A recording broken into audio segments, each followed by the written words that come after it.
Ça, c'est ma réaction, ça. Ça, c'est ma réaction face à cette information. De la joie, quand on me l'apporte, une montée d'adrénaline, des choses à dire, et une forme de réalisme et de conscience qui viennent me dire « Hey, tu te calmes ?» Et je pense que c'est comme ça qu'on devrait agir face à cette information, parce qu'on est sur une addition de choses. Ok, tu te calmes, t'as envie de lui dire à l'information « Hey, je connais, on me l'a déjà fait. » Bon. Erling Haaland a choisi de rejoindre le Real Madrid cet été, selon la ABC, qui à la base, il paraît que c'est des sources sérieuses. Calmez-vous les gars. La transaction devrait se situer autour de 160 millions. Mais calmez-vous s'il vous plaît. 120 millions pour Dortmund, 30 millions pour Raiola, l'agent, et 10 millions pour son père. Et bien l'oncle et le petit cousin, et comment ça le père? Bref, un immense sourire. Une immense adrénaline, mais une raison qui vient nous dire, honnêtement, moi j'en ai eu plein des infos comme ça. Dans ma vie j'en ai eu plein, des infos où oh purée Neymar, en fin de compte peut-être qu'il aurait choisi le Real, oh purée, truc il va arriver là-bas. On est au mois de la fin mars, on est fin mars, ouais, on est fin mars. Juin, juillet c'est dans longtemps, hein. Surtout qu'il y a l'après-Euro. Il se passe plein de choses et on va me dire là maintenant il aurait choisi d'aller au Real Madrid par je ne sais quelle source, par je ne sais quelle... ces choses-là c'est des gros dossiers. C'est des gros dossiers. Maintenant, si ça s'avère vrai, ça peut être super intéressant. Comme je vous ai dit, la meilleure stratégie, on va pas parler de volonté, de ce qu'on veut ou de ce qu'on veut pas, la meilleure stratégie reste Haaland. Ou Mbappé, c'est les deux, je serais très très heureux. Hein. Mais... la stratégie d'Haaland, pour moi, elle est meilleure parce que tu sais que si tu prends Mbappé maintenant, Haaland, lui, il peut aller ailleurs. Mais j'ai comme l'impression, et c'est mon impression, voilà, chacun partage la sienne, le temps nous le dira, que si tu prends Haaland, Mbappé, il est plus promis au Real Madrid par rapport à sa volonté d'y aller et d'y jouer. Donc Haaland, maintenant, c'est un petit peu s'assurer Mbappé bientôt. Bientôt, après, ça dépend dans combien de temps, ça je sais pas comment ils peuvent gérer ça. Est-ce que Mbappé pourrait réellement se mettre en mode il prolonge pas et il reste une dernière année pour partir gratuit? Ce serait un truc de fou et je pense pas qu'il va le faire. L'autre fois ils en parlaient dans l'équipe en mode bah, il fait ce qu'il veut, Mbappé n'est pas en... Non mais attendez les gars, il joue au PSG, il a un entourage, il a une image. Vous pensez vraiment que le mec il grandit dans ce club et il va leur faire à l'envers comme ça? Alors moi j'aimerais bien, je vous dis la vérité, moi ça me ferait plaisir, je suis normal, moi je veux qu'il vienne au Real et si tu peux l'avoir gratuit, mais on va pas se mentir, il va y avoir un arrangement. Si Haaland vient vraiment et qu'Mbappé ne vient pas cette année au Real, Mbappé fera une prolongation avec une clause en interne entre eux. Une clause qui permettra donc aux joueurs de, je pense, partir quand vraiment il y aura une offre qui dépassera telle somme. Et dans les papiers, ce sera une prolongation de 2-3 ans ou j'en sais rien. Parce que je crois que tu peux pas en France mettre une clause ou j'en sais rien. Mais cette histoire d'Haaland là, il y a des choses qui poussent à y croire qu'il est dans la volonté d'aller au Real Madrid. On va aller sur une addition. Ça, c'est que des trucs bébêtes, hein. Je vous le dis. Hein. Mais ne serait-ce qu'afficher publiquement sa préférence à Cristiano Ronaldo par rapport à Messi, vous savez, quelqu'un qui a dans son projet d'aller jouer au Barça, il va forcément facilement aller dans ce qui va convaincre, ce qui va satisfaire l'idée de mettre en avant le Barça, et en mettant en avant le Barça, tu mets en avant Messi. C'est tout bête, hein, ça c'est un truc qui veut peut-être rien dire, attention, je ne venais pas dire, t'as vu, regardez les arguments. Mais il assume clairement le côté Ronaldo, le Real Madrid, et quand je dis le Real Madrid, bien sûr, tu le vois liker facilement, Ramos, Vinicius, tous les trucs comme ça, je sais pas s'il like le Barça, tu vois, c'est des détails, mais est-ce qu'il like le Barça, des trucs quand le Barça se qualifie et tout. Par contre, il like quand le Real se qualifie, quand Ramos marque, quand Vinicius fait des choses, et j'ai pas vu d'autres endroits sur Insta. Plus maintenant on annonce cette volonté, on sent que le mec, c'est un mental à la CR7 qui se ramène. Peut-être que c'est le CR7 du Real qui l'a inspiré. Et qu'on est sur une nouvelle génération un peu plus pro-Madrid, en voyant Mbappé Haaland, que pro-Barça. Ce qui ne veut rien dire, hein. Barça a eu sa période, le Real a eu sa période. Mais Les deux ont l'air...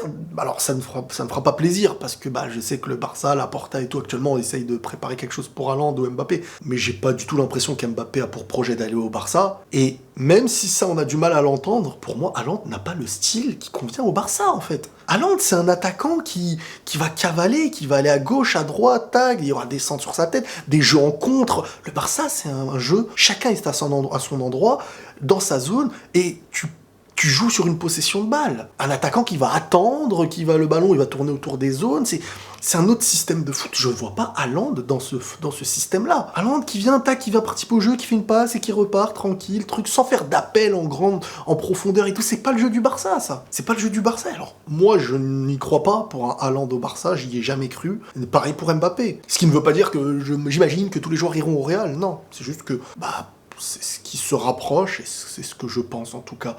Alors après, on peut se tromper et tout. Je donne que mon avis. Il y a une autre question qui s'est posée, et je pensais pas que des gens pouvaient oser se poser cette question. Mais que devient Benzema si Haaland vient? Benzema est en forme. Benzema marque des buts. Donc vous allez virer Benzema? Mais il y a d'autres joueurs en fait qui sautent à la place de Benzema. Pourquoi c'est l'idée de Benzema? Benzema peut clairement jouer avec Haaland. Et Benzema ne peut que mieux jouer même avec les autres. Comment vous pouvez croire qu'un jeune comme Benzema avant, c'est sacrifié? J'aime pas le terme sacrifié, parce que quand tu joues au football réellement, tu te sacrifies pas. Tu gagnes avec ton équipe, et quand t'as un profil comme Benzema, même aujourd'hui, c'est un joueur qui parfois favorise le jeu. Il se bat pas pour tirer ses pénaltys, il s'est jamais battu pour tirer les coups francs. C'est un mec, tu sais, qui s'est pas tué pour les stats.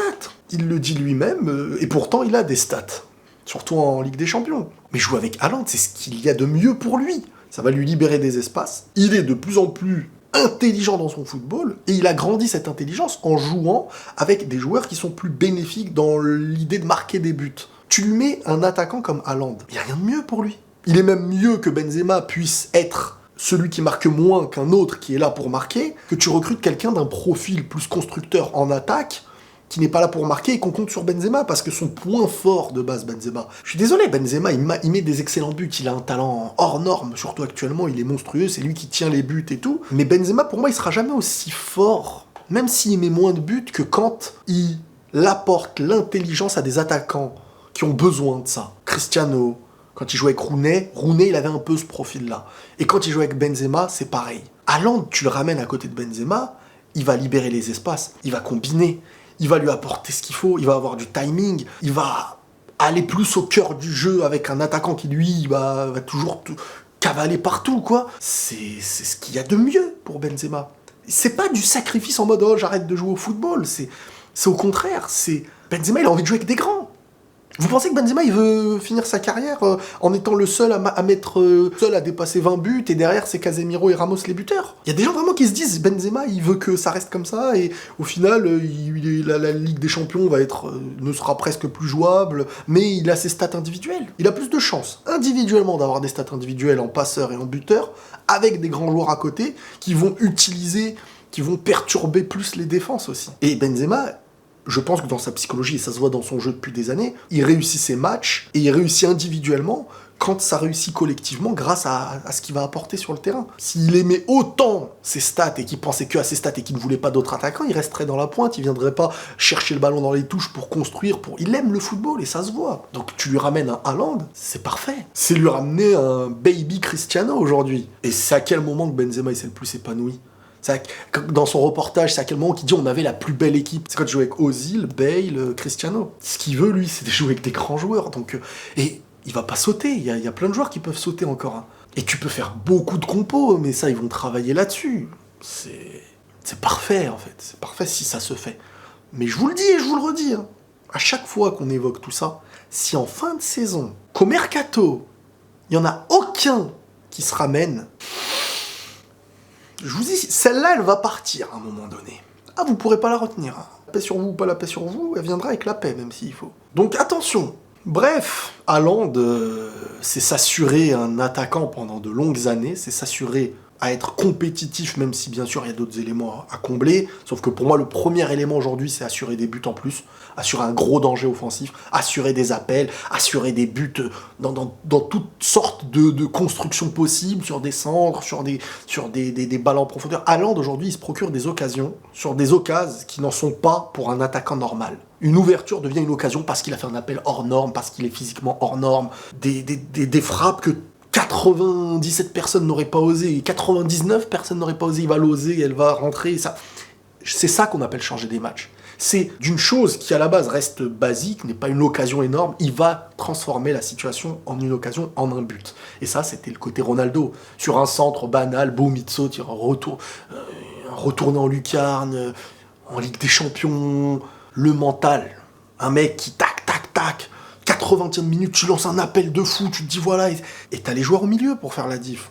Et t'as des jeunes, parce que moi, il y en a plein, ils viennent me dire, ouais, mais Real, fin de cycle et tout. Oui, il y a plein de fins de cycle, je suis le premier à le dire, il y a une forme de fin de cycle avec beaucoup d'éléments. Et si tu rajoutes 1 à 2 recrues, un nouveau cycle qui a très bien commencé. Courtois, il est pas vieux du tout. Varane, il est pas vieux du tout. Nacho, c'est pas des joueurs qui ont 34, 35 ans. C'est des joueurs, ils te tiennent 3, 4, 5 ans peut-être même encore. T'as Valverde, t'as Rodrigo, Vinicius, tu rajoutes un vrai élément titulaire devant. Benzema, il peut tenir 1 an, 2 ans. T'as Kroos qui n'est pas vieux, qui a à peine 30 ans, je crois, Kroos. Peut tenir encore 4 ans, peut-être, Kroos, avec son style de jeu en plus. Si autour, tu lui mets de quoi courir, si Valverde évolue bien, si t'as des retours de certains joueurs qui... Et puis, il ne faut pas oublier qu'il y a des mercatos d'été, parce que j'en entends parfois qui pourtant, dans leur club, parfois, t'as des recrues qui se ramènent par double. 2 recrues de ouf qui changent ton club. Et le Real, ce qu'il a en plus des autres, et même actuellement, c'est ça qui est plus difficile, c'est qu'il a encore le côté qui peut ramener par le prestige, et pas que par l'argent.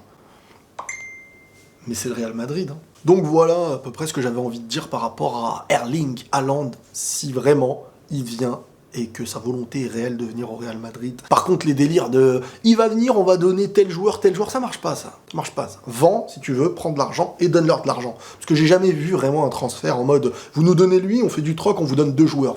Faut offrir la volonté à 2 joueurs d'aller là-bas, que ces joueurs-là acceptent, que le club en ait envie, que... On se calme, on se calme. Voilà les amis, prenez tous soin de vous et la paix sur vous.